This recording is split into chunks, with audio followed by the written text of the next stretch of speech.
Innal hamdalillah nahmaduhu wa nasta'inuhu wa nastaghfiruh wa na'udzu billahi min syururi anfusina wa min sayyiati a'malina may yahdihillahu fala mudhillalah wa may yudlil fala hadiyalah.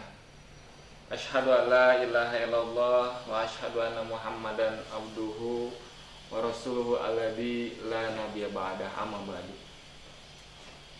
Alhamdulillah, anak-anakku yang Bapak banggakan, Allah masih berkenan memberikan kita kesempatan untuk menuntut ilmu, walau kita belajar secara daring lagi, bertemu secara daring lagi, tetapi mudah-mudahan keridhaan Allah, rahmat Allah tetap mengalir. Amin ya rabbal alamin.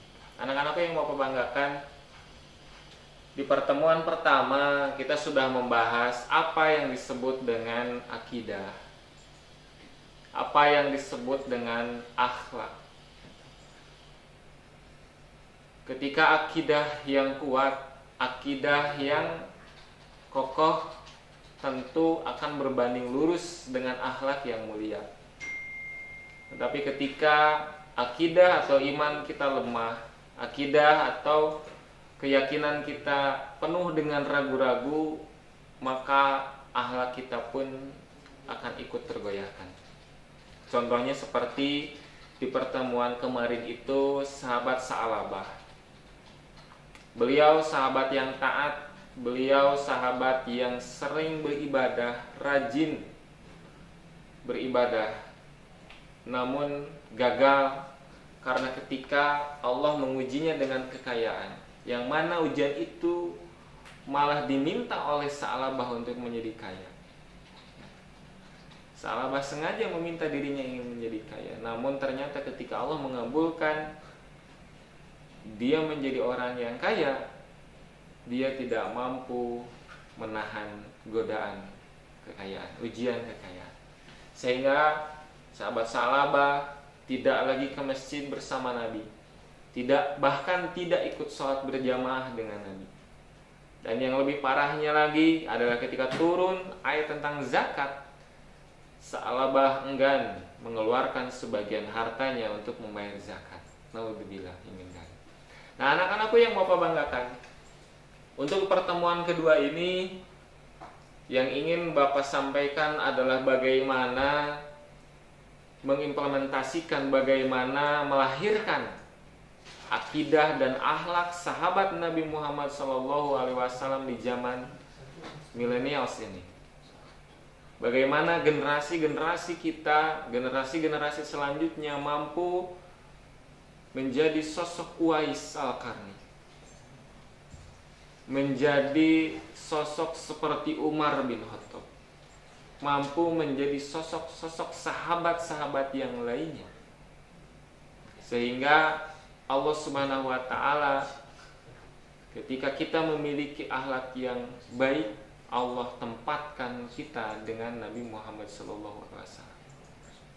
Di dalam hadis riwayat Muslim, Nabi Muhammad SAW bersabda, yang mana hadisnya adalah ini min ahibikum li wa akrabakum minni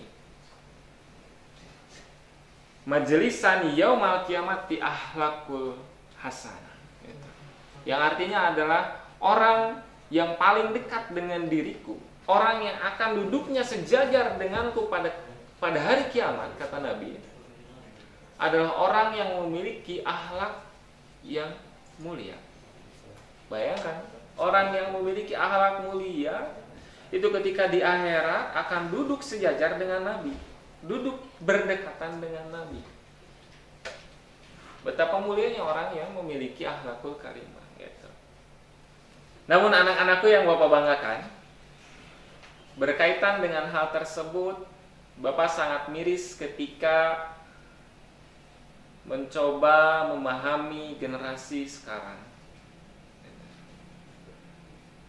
Contoh sederhananya adalah, mari kita saksikan video berikut yang mana menurut Bapak video ini sangat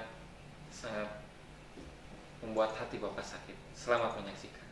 Seorang ibu berusia 78 tahun digugat sebesar 1,6 miliar rupiah oleh keempat anak kandungnya ke Pengadilan Negeri Bandung Selasa siang. Gugatan diajukan setelah sang ibu menjual rumah tanpa sepengetahuan anak-anaknya untuk kehidupan sehari-hari. Padahal sebelumnya keempat anak telah mendapatkan warisan namun telah habis dijual. Cici warga Cipadung, Kecamatan Cibiru, Kota Bandung memenuhi panggilan Pengadilan Negeri Bandung untuk mediasi atas gugatan keempat anak kandungnya sendiri Selasa siang.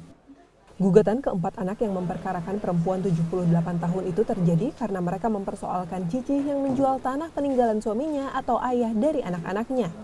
Cici dianggap menjual harta tanpa sepengetahuan anaknya.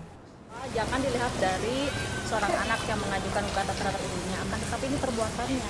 Tapi sekarang dalam posisinya adalah dalam tahap mediasi. Mudah-mudahan ada titik itu aja. Bu, perbuatan yang dimaksudnya apa sih?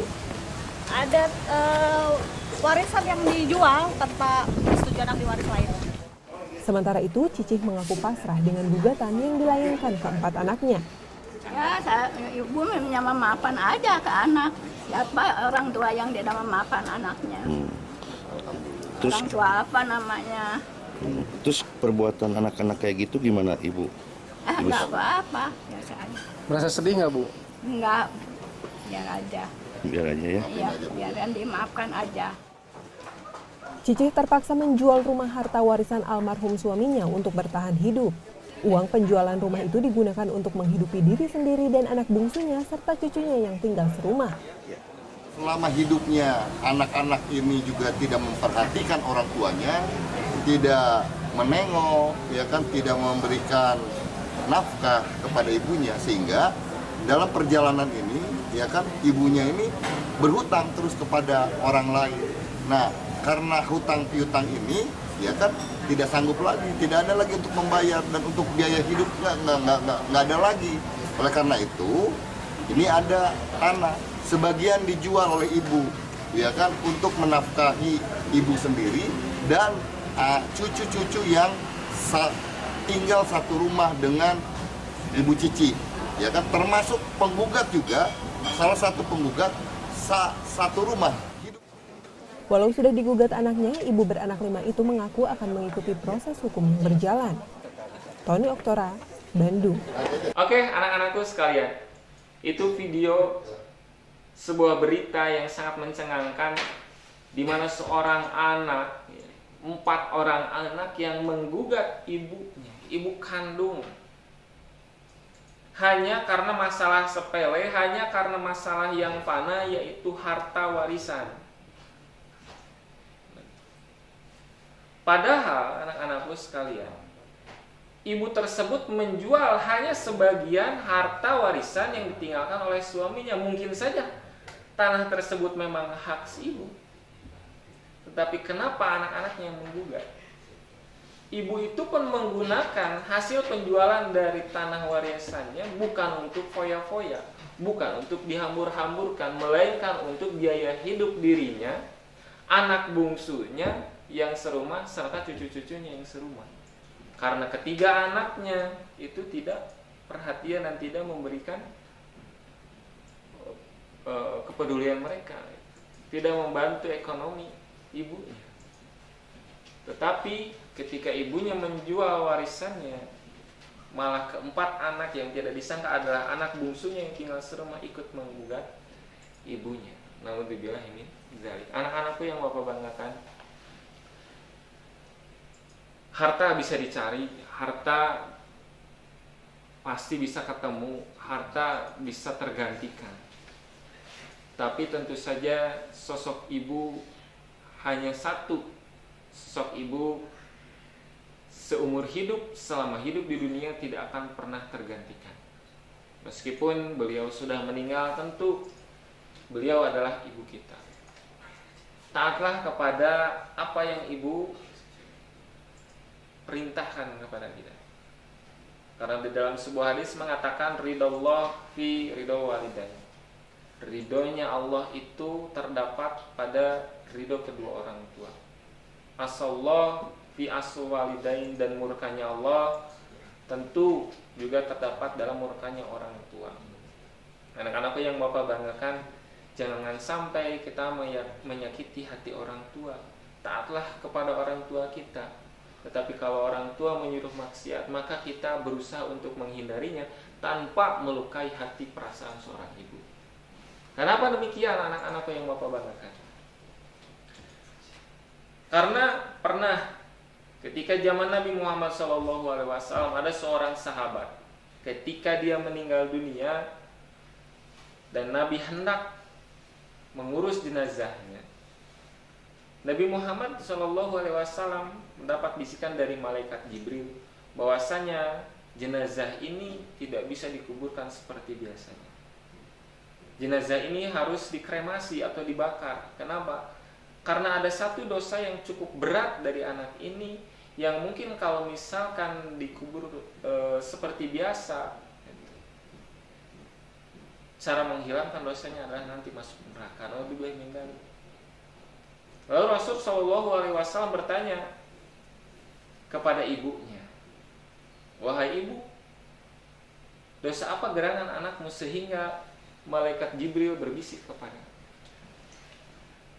Ibu itu pun mengingat-ingat kembali masa lalu. Ternyata mungkin karena kejadian ketika anaknya pulang dari suatu daerah dengan membawa sebuah kantong kresek, kalau nggak salah ya, semacam bingkisan lagi, pulang ke rumah ibunya, dan ibunya melihat anaknya dari jendela kamarnya. Lalu anaknya masuk, dan anaknya mengira bahwa ibunya itu tertidur gitu. Lalu ketika keesokan paginya sang ibu bangun dan masuk ke rumah, tidak melihat lagi bingkisan tersebut, dan ibunya menyangka bahwa bingkisan itu adalah makanan, sehingga ibunya sakit hati. Kenapa? Karena anaknya tidak menawari ibunya untuk makan gitu. Padahal anak-anakku sekalian, ternyata ketika malaikat Jibril memberitahu, itu bukanlah sebuah makanan. Bayangkan, karena kesalahpahaman, sakit hatinya seorang ibu karena kesalahpahaman, itu menghalangi sahabat Nabi Muhammad SAW untuk langsung masuk ke dalam surga. Itu karena menyakiti hati seorang ibu. Itu pun karena kesalahpahaman, bukan sengaja. Apalagi kita yang tanpa sadar sering dan sengaja mungkin pernah menyakiti hati orang tua, anak-anak sekalian. Nah, anak-anakku sekalian yang Bapak banggakan, alangkah baiknya orang tua itu kita jadikan sebagai panutan. Kita doakan, karena ketika orang tua meninggal itu semua amalnya akan terputus. In qata'a amaluhu, semua amalnya terputus. Kecuali ada 3. Yang pertama adalah shadaqatun zariyah. Ketika orang tua kita selama masih hidup suka bersedekah, misalkan ikut andil dalam pembangunan masjid, baik itu dengan harta ataupun dengan jasanya, selama masjid itu digunakan untuk ibadah, maka pahalanya akan mengalir. Kemudian al-ilmu yuntafa'u bihi adalah ilmu yang bermanfaat. Orang tua kita semasa hidupnya misalkan adalah seorang pendakwah, seorang penulis kitab misalkan, seorang penulis ilmu-ilmu pengetahuan, kemudian ilmunya itu dibaca oleh ribuan generasi, itu akan mengalir terus pahalanya. Dan yang ketiga adalah tentu saja waladun solihun yad'u lahu, seorang anak yang soleh yang senantiasa mendoakan keduanya. Mungkin ada orang tua yang ternyata dia itu tidak bisa menulis, tidak bisa menyalurkan ilmunya. Mungkin juga ada orang tua yang kehidupannya sederhana, jadi sulit untuk membantu sedekah dengan harta. Maka dari itu, yang paling kuat adalah ketika mereka sudah tiada, adalah doa dari anak-anaknya yang soleh dan solehah. Mudah-mudahan siswa-siswi yang memperhatikan, yang mendengarkan materi ini bisa menjadi anak-anak yang soleh dan soleh untuk kedua orang tuanya. Amin. Anak-anakku yang Bapak banggakan, lalu selanjutnya akhlak yang mesti kita miliki di zaman modern ini adalah akhlak yang mulia terhadap sesama manusia. Betul, akhlak yang mulia terhadap sesama manusia. Kenapa demikian? Kalau melihat zaman dulu, zaman Nabi Muhammad SAW, itu para sahabat satu dengan yang lain saling menghormati. Mereka berjumpa mengucapkan salam, Assalamualaikum warahmatullahi wabarakatuh. Kemudian ketika seorang tetangga memasak makanan, mereka selalu melebihkan makanannya. Untuk apa? Untuk dibagi kepada tetangganya yang ternyata pada hari itu belum makan, belum memasak. Itu saling berbagi. Dimana pada zaman milenials ini hal tersebut mungkin sudah sangat jarang ditemui. Orang-orang sudah mulai hidup secara individual. Bahkan tak jarang ketika misalkan bapak datang ke sebuah perumahan misalkan ya, mencari nama, mencari seseorang.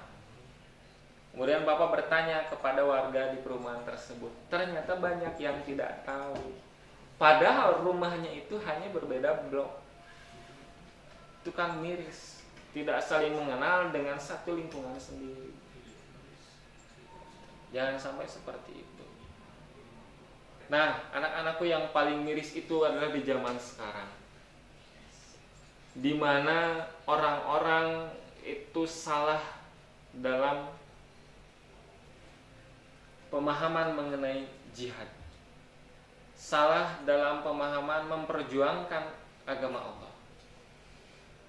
Dengan cara misalkan bom bunuh diri, dengan cara misalkan datang ke Mabes ya, ke Mabes Polri, itu menembaki setiap orang yang ada di sana, itu salah. Kenapa demikian? Anak-anakku yang Bapak banggakan, itu bukan karakter seorang muslim. Ketika Nabi Muhammad SAW berperang zaman dulu, itu Nabi sebelum berangkat menuju medan perang, Nabi selalu mewanti-wanti. Nabi selalu berbicara kepada para sahabatnya, wahai sahabatku, ketika kita berperang, 1, jangan pernah membunuh orang tua. 2, jangan pernah membunuh perempuan. Jangan pernah membunuh anak-anak. Jangan pernah menghancurkan bangunan. Jangan pernah menghancurkan tumbuhan. Jangan pernah melawan orang yang tidak menyerang kalian, tapi seranglah orang yang menyerang kalian. Itu ada etikanya di dalam berperang. Lah ini pemahaman yang sangat keliru itu. Orang yang sedang tenang, orang yang tidak melawan kita secara senjata, lalu kita menyerang mereka secara bom bunuh diri ataupun dengan senjata api, itu bukan sekali ajaran Islam. Nah gitu anak-anakku sekalian.